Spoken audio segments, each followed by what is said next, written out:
అందరికీ నమస్కారం అండి. చరిత్రలో ఈ రోజు ఛానల్‌కు స్వాగతం.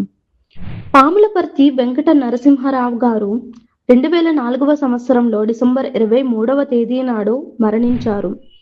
ఈయన ఒక న్యాయవాది. భారతదేశానికి 9వ ప్రధానమంత్రిగా 1991 నుంచి 1996 వరకు పనిచేశారు. ఈయన బహుభాషావేత్త, ఇంకా రచయిత కూడా.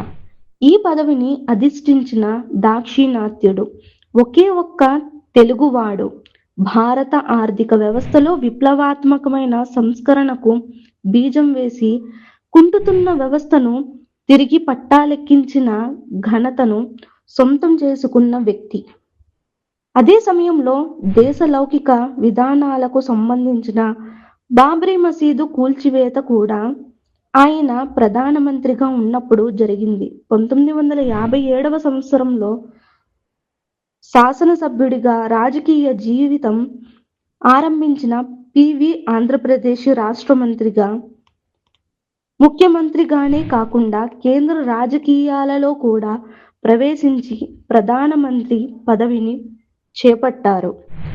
భారత జాతీయ కాంగ్రెస్ పార్టీ నేతృత్వంలో తగిన సంఖ్యాబలం లేని మైనారిటీ ప్రభుత్వాన్ని పూర్తికాలం పాటు నడిపించడం అయిన ఘనకార్యం.